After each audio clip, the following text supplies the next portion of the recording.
মিথ্যে মায়া গল্পের 2 নাম্বার পর্ব। তো চলো বেশি কথা না বলে গল্প শুরু করা যাক। মেঘলা বলল সে তো নিয়েই গেল না, তাহলে এত কিছু কেন করালো? আমিও কি বোকার মতো উনার কথা মতো রাস্তায় দাঁড়িয়ে সাজুগুজু মুসলাম? কি একটা কপাল। যাক, কি আর করার, যা হবার হয়েছে। কলেজের দেরি হয়ে যাচ্ছে, এবার যেতে হবে, কিন্তু কিভাবে যাব? আমি তো অন্য মেয়েদের মতো স্মার্ট নই, বাসে কি চড়তে পারবো? আচ্ছা, বাসায় চলে গেলে হয় না? কাল না হয় কলেজে যাব। না, আজকে কলেজের প্রথম ক্লাস, আজকে যাই। আর আঙ্কেল ব্যস্ত, এজন্যই তো আকাশের সাথে পাঠিয়েছিল। কালকে আবার উনাকে দিয়েই পাঠাবে, আর সেম কাজটাই হবে। কাউকে প্যারা দেওয়াটা উচিত হবে না। আমি যাই। অনেক ভেবে মেঘলা স্টপেজে দাঁড়ালো। ভয়ে রীতিমতো তার হাত পা কাঁপছে। খুব অস্বস্তি লাগছে, কারণ এখানে যারা বাসের জন্য অপেক্ষা করছে সবাই ছেলে, কোনো মেয়ে নেই। কিছুক্ষণ পর একটা মেয়ে এসে দাঁড়ালো। মেঘলা বারবার মেয়েটার দিকে তাকাচ্ছে। মেয়েটা সেটা লক্ষ্য করে বলল, কিছু বলবে? মেঘলা ভয়ে ভয়ে বলল, আপু আসলে আমি এখানে নতুন, গ্রাম থেকে এসেছি। মেয়েটি বলল, ও আচ্ছা, কোথায় যাবে? মেঘলা বলল, সিটি কলেজ। মেয়েটি বলল, চিন্তা করো না, আমি তোমায় পৌঁছে দিব। বাই দা ওয়ে, আমি নাদিয়া, তোমার কলেজে পড়ি। আমি তোমার সিনিয়র। কথাটা শুনে মেঘলার মুখে হাসি ফুটে উঠল।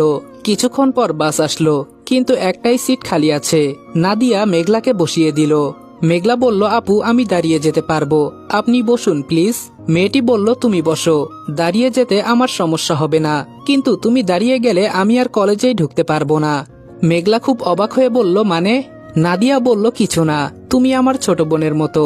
আমি কি নিজের ছোট বোনকে দাঁড় করিয়ে রেখে বসতে পারতাম বলো? দায়িত্ব যখন নিয়েছি পালন করতেই হবে। রাস্তায় নাদিয়া আর মেঘলা অনেক কথা বলল। একসময় তারা কলেজে পৌঁছে গেল। আজকে কলেজটা বেশ সুন্দর করে সাজানো হয়েছে। মেঘলা নাদিয়াকে জিজ্ঞেস করলো, আপু আজকে কি এখানে কোনো অনুষ্ঠান আছে নাকি? নাদিয়া বলল, ও মা, মেয়ে বলে কি? আজকে তোমাদের নবীন বরণ না? আজকে তো তোমাদেরকে বরণ করা হবে, তারপরে নাচ গান হবে। মেঘলা বলল, ও তাই বুঝি, তাহলে তো খুব মজা হবে। আসলে আমি এসব জানতাম না। নাদিয়া বলল, আচ্ছা ভেতরে চলো। যেতে যেতে নাদিয়ার এক বান্ধবীর সাথে দেখা হয়। সে মেঘলাকে বলল, তুমি যাও, আমি আসছি। মেঘলা বলল, আচ্ছা আপু, আমি যাচ্ছি। গাইস, তোমরা কি জানো আমি ওয়ানেক্সে গেম খেলার মাধ্যমে প্রতিদিন টাকা আয় করি? এই আইপিএল এ তোমাদের পছন্দের টিমের উপর বাজি ধরে তোমরাও যদি আমার মতো টাকা আয় করতে চাও, তাহলে এখনই গুগলে ওয়ানেক্স সার্চ করে অফিসিয়াল ওয়েবসাইটে গিয়ে রেজিস্ট্রেশন করো। আর রেজিস্ট্রেশনের সময় যদি আমার দেওয়া special promo code RED18 use করো, তাহলে অসংখ্য বোনাস এবং ফ্রি স্পিন পেয়ে যাবা। আর ওয়ানেক্স কিন্তু একটা ইন্টারন্যাশনাল লাইসেন্সকৃত প্ল্যাটফর্ম এবং সবচেয়ে বিশ্বস্ত। এখানে তোমরা ক্রাশ ক্রিস্টালের মতো গেম খেলে সহজেই টাকা আয় করতে পারবে, এবং বিকাশ নগদের মতো সকল মোবাইল ব্যাংকিং অ্যাপের মাধ্যমে সহজেই তোমরা তোমাদের জেতা টাকা তুলতে পারবে। আর 24 ঘন্টা 7 দিন কাস্টমার সাপোর্ট সুবিধা তো রয়েছেই। তাই আমি এটা ব্যবহার করে আমার রেগুলার হাত খরচের টাকা আয় করি। তোমরাও ট্রাই করে দেখতে পারো। মেঘলা মনে মনে ভাবছে, ধুর, আজকে কলেজে অনুষ্ঠান, জানলে তো একটু ভালো ড্রেস পরে আসতাম। যাও একটু সেজে গুজে এসেছিলাম বদমেজাজির জন্য, সেটাও হলো না। কেমন যে দেখাচ্ছে আমায় কে জানে। ভাবতে ভাবতে কলেজে ঢুকেছে। তখনই কয়েকটা ছেলে মেঘলাকে একা পেয়ে র্যাগিং করা শুরু করলো। প্রথমে মেঘলা রিয়াক্ট করলেও ওদের কথা শুনে ওর কান্না পাচ্ছে। তখনই নাদিয়া পেছন থেকে দৌড়ে এসে ছেলেগুলোকে উদ্দেশ্য করে বলল, কলেজে নতুন তাই না? তোমাদের কপাল খুব খারাপ, সাথে আমারটাও। সুস্থভাবে কলেজে এসেছিলে, কিন্তু প্রথম দিনেই নিজের পায়ে হেঁটে বাড়ি ফিরতে পারবে কিনা কে জানে। কথাগুলি শুনে ছেলেগুলো এসে নাদিয়ার কাছে ক্ষমা চাইতে লাগলো। মেঘলা অবাক হয়ে দেখছে, আমিও মেয়ে, উনিও মেয়ে, কিন্তু আমাদের কত পার্থক্য। আমাকে ছেলেগুলি কত কিছু বলল, আর ওনাকে কত ভয় পাচ্ছে। তখন নাদিয়ার সেই বান্ধবীটা এসে বলল, কি হয়েছে? নাদিয়া চেঁচিয়ে বলল, কি হয়েছে বুঝতে পারছিস না? এখনো কিছু হয়নি, তবে একটু পরেই হবে। আজকে তো আমার কপালে দুঃখ নিশ্চিত। আমাকে তখন কেন আটকেছিলি বলতো? সব দোষ তোর, কিন্তু শাস্তি পেতে হবে আমার। আর কখনো কলেজে আসা হবে কিনা জানি না। নাদিয়ার কথার আগামাথা মেঘলার ছোট মাথায় ঢুকছে না। মেঘলা এসে বলল, ফ্রেন্ডের সাথে কথা বলেছ, এতে দোষের কি হলো আপু? নাদিয়া বলল, আমার যে কি হয়েছে কাউকে বলতে পারবো না, কিন্তু আমার সাথে সাংঘাতিক কিছু ঘটতে চলেছে, এটা আমি জানি। আর সেটা শুধু এই ছেলেগুলির জন্য। তুমি যাও আপু, প্যান্ডেলে গিয়ে বসো, এদিক ওদিক কোথাও যেও না প্লিজ। মেঘলা নাদিয়ার কথায় অবাক হলেও কোনো প্রশ্ন করার সুযোগ পেল না। তার আগেই নাদিয়া ওকে পাঠিয়ে দিল। মেঘলা গিয়ে প্যান্ডেলের নির্দিষ্ট জায়গায় বসলো। কিছুক্ষণ পর অনুষ্ঠান শুরু হলো। উপস্থাপনার জন্য একটা ছেলে আসলো, যাকে দেখে মেঘলার হার্টবিট বেড়ে গেছে।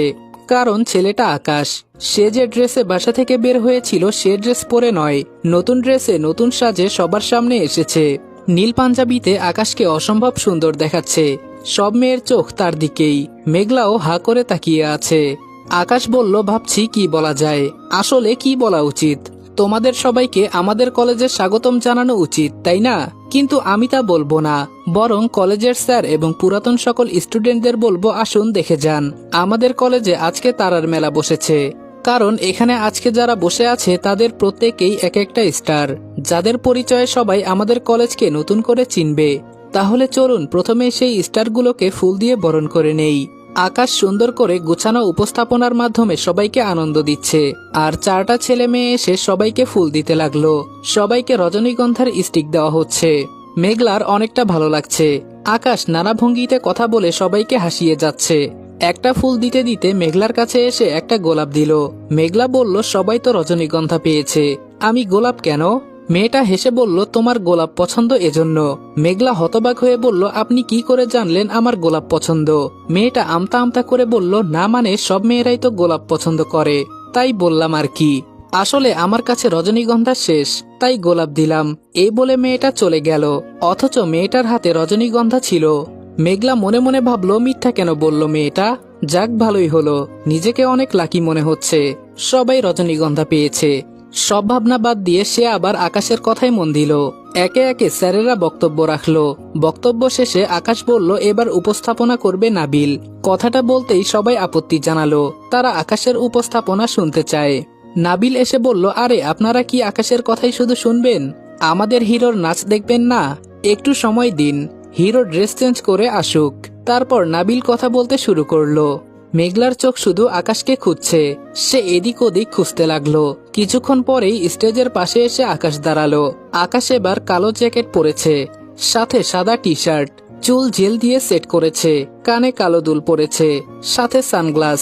তার এই লুক দেখে হয়তো অনেকেই ক্রাশ খেয়েছে, যার ফলে আকাশ আসতেই কিছু মেয়ে স্টেজের সামনে গিয়ে আকাশের সাথে কথা বলতে শুরু করলো।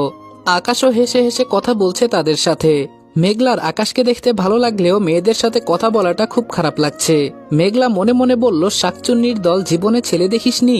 আর আকাশও বা কেমন, আমার সাথে আগে এত মিশতো, আর এখন সারাদিনে একটা কথা পর্যন্ত বলে না, কিন্তু এদের সাথে তো ঠিকই বলছে। আকাশ পারফরমেন্স করার জন্য রেডি, কিন্তু মেঘলার এসব সহ্য হচ্ছে না। স্টেজে আকাশের ডাক পড়তেই মেয়েগুলো চিৎকার করে আকাশকে ওয়েলকাম জানালো। আকাশ আর একটা মেয়ে নাচ করবে, মেয়েটাও স্টেজে আসলো। সাথে সাথে মেঘলার মন আরো খারাপ হয়ে গেল। মুখ মলিন করে পাশের মেয়েটাকে বলল, আচ্ছা আজকে তো ক্লাস হবে না তাই না? মেয়েটা বলল, না হবে না। মেঘলা বলল, ও এখানে বাস স্টপেজ কোথায়, আমাকে একটু বলতে পারবে? মেয়েটা বলে দিল। মেঘলা যেই উঠতে যাবে তখনই দেখলো আকাশ ফোনে কথা বলতে বলতে স্টেজ থেকে নেমে গেল, আর সবাইকে হতাশ করে বলল, পরের কাপলদের ডাক নাবিল, আমি পারফরমেন্স করব না, একটু প্রবলেম হয়ে গেছে। আকাশ মেঘলার দিকে তাকিয়ে কথাগুলো বলল। আকাশ যা বলে তাই করে, সেটা সবাই জানে, তাই আর কেউ জোর করলো না। মেঘলা বুঝতে পারলো না কি ঘটেছে, কিন্তু পেছনে তাকিয়ে দেখলো একটা ছেলে ফোন হাতে দাঁড়িয়ে আছে। এটা দেখে মেঘলার সন্দেহ হলো। তারপর সে হিসাব মিলাতে শুরু করলো, আচ্ছা আজকে কলেজে অনুষ্ঠান বলেই কি আকাশ আমাকে রেখে চলে আসলো? আর নাদিয়াকে কি আকাশই পাঠিয়েছিল, তাই নাদিয়া এমন অদ্ভুত কথা বলছিল। আর গোলাপ যে আমার পছন্দ সেটা তো আকাশ ছাড়া এখানে কেউ জানে না, তাহলে কি গোলাপটা আকাশ দিয়েছে? আর এই ছেলেটা কি এখন আকাশকে বলল যে আমি চলে যেতে চাইছি, তাই আকাশ নাচলো না? কথাগুলো ভেবেই মেঘলার মন খুশিতে ভরে গেল। আমি জানতাম আকাশ বদলাতে পারে না, কিন্তু ও আমার সাথে কথা বলে না কেন? আমি কি কিছু ভুল করেছি? যাই হোক, আমি ওর রাগ ভাঙাবো। মেঘলা উঠে গিয়ে আকাশের পেছন পেছন গেল। প্যান্ডেল থেকে বের হয়ে মেঘলা দৌড়ে গিয়ে আকাশকে জড়িয়ে ধরলো। সে আকাশকে কিছু বলতে যাবে, তার আগেই আকাশ মেঘলাকে ঠাস করে একটা থাপ্পড় মেরে দিল, আর ধমক দিয়ে বলল, এটা কি ধরনের অসভ্যতা? মেঘলা বলল, আকাশ। আকাশের চিৎকার শুনে অনেকেই বাহিরে এলো। কি রে আকাশ, কি হয়েছে? আকাশ বলল, কি হয়নি সেটা বল, কে এই মেয়ে? কথা নাই বার্তা নাই হুট করে এসে জড়িয়ে ধরলো। যত সব ফালতু মেয়ে, লাজ লজ্জা কিছু নেই। একটা ছেলে বলল, ছেড়ে দে আকাশ, বাচ্চা মেয়ে, হয়তো বুঝতে পারেনি। আকাশ বলল, কি বুঝতে পারেনি? বয়স কম এটা না হয় বুঝলাম, কিন্তু এতটাও ছোট নয় যে এটা বুঝবে না। ছেলেদের সাথে কিভাবে ফষ্টি নষ্টি করতে হয় সেটা তো ঠিকই শিখে গেছে, তা না হলে জড়িয়ে ধরতো নাকি? কথাটা শুনে মেঘলার মাটি ফাঁক করে ঢুকে যেতে ইচ্ছা করছে, কিছু বলতে পারছে না, মাথা নিচু করে দাঁড়িয়ে আছে। আকাশ বলল, চেনা নাই জানা নাই একটা ছেলেকে জড়িয়ে ধরার কারণটা কি জানতে পারি? বাবা মা কিছু শেখায়নি? তোমাকে যেন নেক্সট টাইম চোখের সামনে না দেখি। শোনো, ছেলেদের সাথে মেশার খুব ইচ্ছা হলে চোখে কাজল দিয়ে ঠোঁটে লিপস্টিক পরবে, এরপর চুল খুলে কানে দুল পরে রাতে ওভারব্রিজে দাঁড়িয়ে থেকো। কলেজে আসার দরকার নেই, বুঝেছো? এখনো দাঁড়িয়ে আছো কেন? কথাগুলি শুনতে খুব ভালো লাগছে, তাই না? অবশ্য যে যেমন তাকে সেটা বললে ভালো লাগারই কথা। বেহায়া মেয়ে, জাস্ট বিদায় হও আমার চোখের সামনে থেকে। মেঘলা বলল, আপনি? আকাশ মেঘলার মুখ চেপে মেঘলাকে টেনে একটু দূরে নিয়ে বলল, কি বলবি? আমি তোকে চিনি, তাই তো? শোন, কেউ যদি এটা জানতে পারে তোর পড়াশোনা এখানে বন্ধ করে দিব, এটা মনে রাখিস। আকাশ তার ফ্রেন্ডদের দিকে তাকিয়ে বলল, এই তোরা কেউ এটাকে নিয়ে যা তো। আমার সামনে থাকলে কি করব আমি নিজেই জানি না। ওখানে দাঁড়িয়ে থাকা একটা মেয়ে এসে মেঘলাকে নিয়ে গেল। মেঘলার গাল লাল হয়ে গেছে। কাঁদতে কাঁদতে মেঘলা কলেজ থেকে বের হয়ে গেল। কিন্তু একটু পরেই মেঘলা আবারও আকাশের কাছে ফিরে আসলো। আকাশ দাঁড়িয়ে আড্ডা দিচ্ছিল। মেঘলা একটু দূর থেকে আকাশকে ডাকলো। মেঘলাকে দেখে আকাশ রেগে গেল। আকাশ মেঘলার কাছে গিয়ে আবারও প্রচন্ড জোরে একটা থাপ্পড় মেরে দিল। তাল সামলাতে না পেরে মেঘলা নিচে পড়ে গেল। আকাশ এসে বলল, লজ্জা বলতে কিছু নেই তোর? মেঘলা কোনো মতে দাঁড়িয়ে ফিসফিস করে বলল, আমি চলেই গিয়েছিলাম, কিন্তু স্টপেজে গিয়ে দেখি আপনার দেওয়া টাকাগুলি হাতে নেই, কোথাও ফেলে দিয়েছি। অনেক খোঁজার পরেও পাইনি, তাই বাধ্য হয়ে আবারও এসেছি, কারণ টাকা ছাড়া তো বাড়িতে যাওয়া সম্ভব না। আকাশ মুখের উপর কয়েক টাকা ছুঁড়ে দিয়ে বলল, সবার সামনে এটাই প্রমাণ করতে চাস যে তোকে আমি চিনি, তাই না? এজন্য টাকা নেওয়ার অজুহাতে আমার কাছে আসলি। এখন সবাই জিজ্ঞেস করবে আমি কেন তোকে টাকা দিলাম। বাধ্য হয়ে স্বীকার করতে হবে আমি তোকে চিনি। কি বুদ্ধি তোর মাথায়?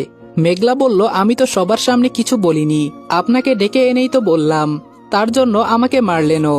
আকাশ বলল, পাকামি করতে হবে না, টাকাগুলি তুলে নিয়ে বিদায় হ। এরপর থেকে যাই হয়ে যাক আমার কাছে আসবি না, মনে করবি আমি তোকে চিনি না। এই বলে আকাশ মেঘলাকে ধাক্কা দিয়ে ফেলে চলে গেল। মেঘলা একটা বাইকের সাথে ধাক্কা খেয়ে নিচে পড়ল। তারপর বাইকটাও পড়ে গেল। আকাশ সেটা না দেখেই চলে গেল।